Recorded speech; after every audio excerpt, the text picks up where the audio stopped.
I had just purchased a subscription to you guys to avoid the sensationalism, yellow journalism, clickbait, and so forth.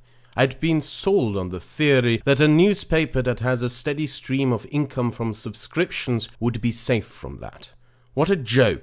Your original piece on PewDiePie is a hit piece. He's not a Nazi or racist. It's hilarious that you think people aren't going to check. For crying out loud, one of these jokes you referenced was meant to poke fun at journalists taking quotes out of context, and you took it out of context with no sense of irony. So I'm cancelling. To the writers, we're tired of moral busybodies policing the internet. The internet was meant to be a place of freedom, and you're choking it. You're also the reason I'm now subscribed to PewDiePie. You don't understand the social media bans and demonetizing? They tell us who the interesting people are. Even calling you moral busybodies is being too kind. There's nothing moral about smearing a man. At first glance, this might look to all of you like an absolute and certain victory. Three little piggies go out there, make some shit up, and try to run with their lies as if they were facts. Then the three little piggies go and hide like the cowards that they are as the entire fucking internet comes after them. This little piggy will end up working for McDonald's. This little piggy will end up cleaning shit from toilets. And this little piggy will end up sucking trucker dick for meth. Or at least that's how the story should end in a just world, where a bunch of lazy fucks who call themselves journalists make shit up out of thin air to then publish as if they were undeniable fact. However, the comment I quoted for you at the beginning is special in that it was deleted from the slimy article these people lied together. And that is really the most important thing that you need to know about the people spreading this slanderous crap.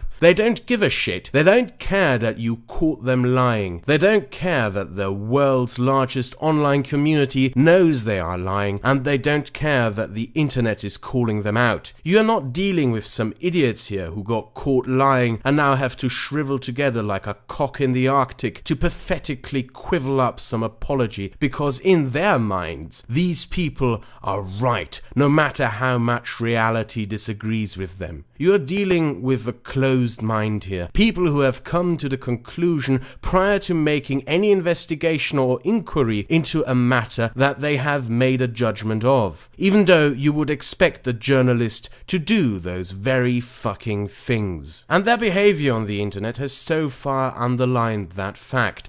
PewDiePie Fool shows the limits of LOL JK, a title, by the way, which the author changed afterwards, but more importantly, what fool? His subscriber count increased and the entire internet is rallying to his help. The same author also tweets, PewDiePie's YouTube reign is over and it's time to retire the just trolling excuse. Reality moves into exactly the opposite of what these people proclaim it to be moving towards to. It doesn't matter to them, and the arrogant, self-aggrandizing confidence with which these self-proclaimed crusaders of decency proclaim their supposed success is almost laughable if what they were attempting to do wasn't so sinister. Look at the follow-up piece published by the Wall Street Journal, and the motivations behind this series of hit pieces will become abundantly clear to you. PewDiePie incident means more scrutiny for influencers, but ad buyers doubt marketeers will pull budgets from all YouTube influencers. Remember that this was published despite the reaction of overwhelming support for PewDiePie. It's almost as if the authors of these pieces knew what the prior piece was being published about and reached their foregone conclusions over what is to come without even taking into consideration how the public would react. This is more than just a lame slanderous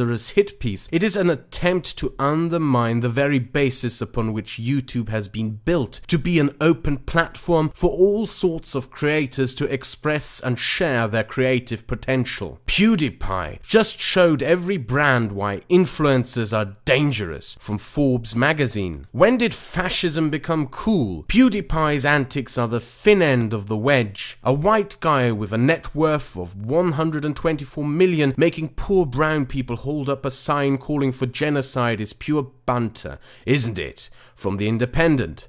The downfall of YouTube's biggest star is a symptom of a bigger illness. The Schadenfreude over YouTube star Felix Kjellberg's sudden fall from grace overlooks much bigger, more insidious patterns of young men testing boundaries in the angriest corners of the internet, from that cancerous, repugnant cesspit known as BuzzFeed. YouTube's monsters, PewDiePie and his populist revolt from the New York Times. The articles all have the same undertone to them. YouTube is infested with Nazis, racists and other vile scum, and it is time to strangle YouTube's creators by cutting down on the financial assets available to them. For the past years since the advent of the internet, we have seen these publications in decline as their revenue steadily kept dropping, whilst new media has been advancing in being more informative, more creative, more exciting, more unique, and above all, more entertaining. It is easy to conclude that this move by these publications, who all acted in sync, almost as if this slanderous attack was coordinated, was done out of envy. But there is more to that. They are losing their grip on public power. They are losing the monopoly on shaping public opinion, as shaping public opinion is now possible to be done by anyone who can pick up a microphone and record their thoughts and aspirations. And as it happened, many of us who use this platform do not follow the strict limitations of political correctness that these ancient dinosaurs would wish to have enforced upon us all. Make no mistake about it, this is about more than merely PewDiePie. This is about this very platform itself and about the internet itself. As the articles and opinion essays indicate, this is a move to sanitize the internet, starting with YouTube and starting by attempting to force its biggest figure of success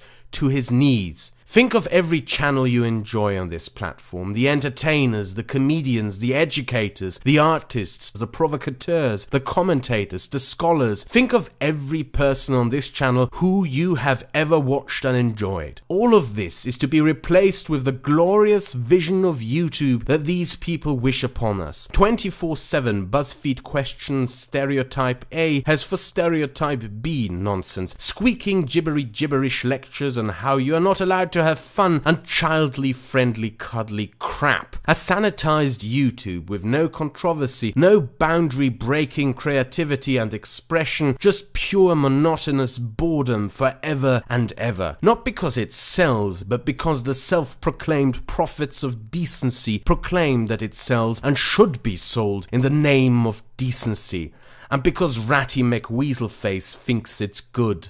This may start with PewDiePie, but it will end with you, because you might be too dirty for the glorious vision of a sanitized YouTube obedient to a dying media. Well, I propose something else. In the description of this video, you will find the email addresses of all companies that are advertising on the Wall Street Journal. Since it is their claim that their sanitized and cleansed version of YouTube would sell better, you might consider writing emails to these companies letting them know that maybe their products would sell better if they weren't advertised on the Wall Street Journal. Oh, and in the end, since I know that I have subscribers with more subscribers than I have, if you enjoyed this video and agree with it, I'm giving you permission to download it and upload it to your channel. You may even monetize it if you wish. And to PewDiePie, should he by any chance see this, do not bow to those slimy hacks who wish to bring you on the knees based on nothing more than slanderous lies.